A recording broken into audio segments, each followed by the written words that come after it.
La palabra violencia la entendemos como cualquier acto ofensivo que tenga por resultado algún tipo de daño, ya sea verbal, físicamente o mediante señales hacia otra persona de manera voluntaria o accidental. El ser humano realiza comúnmente este acto en la vida diaria. Por ejemplo, desde que vamos al trabajo o a la escuela y nos encontramos con mucho tráfico en el camino. Lo primero que hacemos normalmente es recordar a Nuestra Señora Madre, diciendo malas palabras u ofendiendo a alguna persona que al fin de cuentas no tiene la culpa, solo que existen muchos motivos para comportarnos en ocasiones de esa manera. El comportamiento de cada persona influye mucho para realizar algún tipo de violencia. Hay personas que son muy impacientes, prepotentes y no soportan desde una manera de hablarle, de los gestos que le demuestras o simplemente al hablarle lo entienden como una ofensa. De esta manera, dichas personas buscan cualquier tipo de pretexto para generar algún acto de violencia ante algo o alguien, así consiguiendo algún fin deseado. Me refiero a que hay personas que se comportan de alguna manera prepotente con el fin de imponer respeto, pero en realidad son personas que creen tener la razón en muchos aspectos, mas en cambio están equivocados.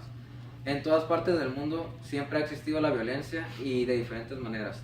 Desde los tiempos pasados, cuando se utilizaba mucho la esclavitud, el racismo, la humillación, que obligaban a personas a hacer actos involuntariamente, etc. En nuestra actualidad han cambiado mucho los tipos de violencia y se han hecho muy comunes en la actualidad. En la ciudad de Tijuana se ha vivido mucha violencia desde hace algunos años atrás. La gran culpa ha sido de nuestro gobierno porque no ha sabido cómo atacar esta problemática o más bien cómo controlarla.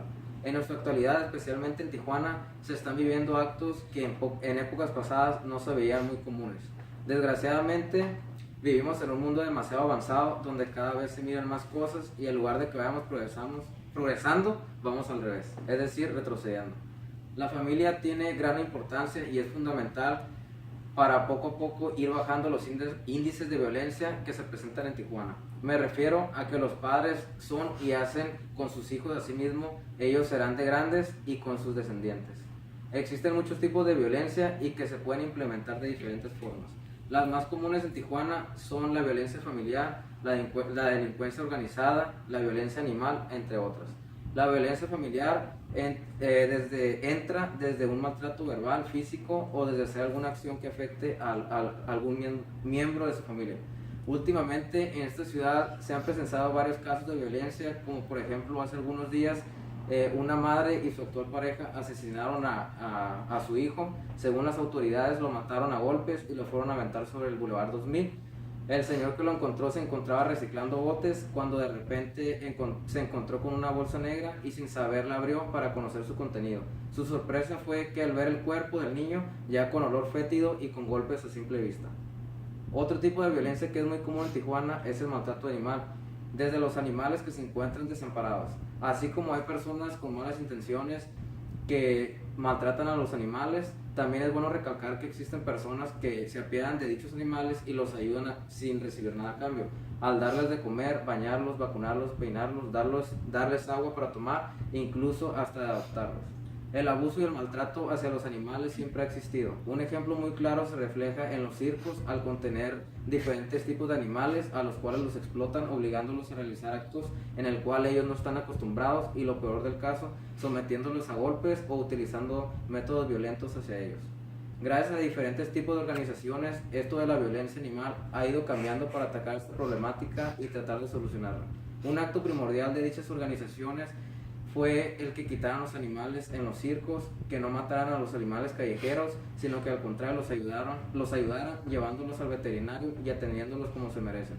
Otro acto logrado por las organizaciones fue el que quitaran muchos animales que tenían sometidos en los zoológicos, haciéndoles saber que los animales no son para tenerlos encerrados, sino para tenerlos en completo descuido, como por ejemplo no los atienden bien como debe ser, no los alimentan de la manera correcta, etc. La violencia a través del crimen organizado es otro punto muy importante y que se presenta en nuestra vida diaria, afectando a todos los ciudadanos y sin mirar resultados para mejorar la manera de gobernar de las personas que están encargadas de nuestra ciudad. Se están mirando muchos casos de delincuencia organizada, los robos de habitación, los asaltos hacia otras personas, la corrupción Por ejemplo, el narcotráfico es la pieza fundamental para dichos actos de violencia. A diario miramos, escuchamos o nos enteramos por intermediarios de diferentes casos sobre el narcotráfico. Es una cantidad de personas que han fallecido y lo siguen haciendo por ser partícipes de dichos actos. Es muy común los secuestros, las extorsiones, las muertes, entre otras. Otro punto importante para saber lo que se vive en Tijuana es que en la actualidad se encuentra una guerra entre carteles que con fines comunes buscan apoderarse completamente de la ciudad. Utilizan diferentes tipos de estrategias para lograr sus metas. Están volviendo a la ciudad de Tijuana en una ciudad muy insegura, desde lo que se vive en las calles, así como en nuestro gobierno, porque desgraciadamente existen muchos tipos de corrupción entre los diferentes niveles de gobierno. A estas alturas, Tijuana está manipulada desgraciadamente por el narco, gracias a que el gobierno no los ha dejado trabajar sin pensar o incluso sabiéndolo que está creciendo la problemática. Ya no se puede ni confiar en las autoridades tijuanenses, desde cuando nos para un policía municipal por rutina, así como cuando ocupamos ayuda y tenemos que recurrir hacia alguna dependencia de gobierno. Tijuana se encuentra en una situación muy crítica. Para poder atacar este problema se tiene que realizar un gran cambio de gobierno desde las autoridades que nos rigen, tanto como los diferentes niveles de gobierno. Tratar de acabar con la corrupción, con todas las personas que están incumpliendo con su trabajo y que se encuentren a favor o que están ayudando a las personas que están realizando actos violentos o que las están generando. Gracias.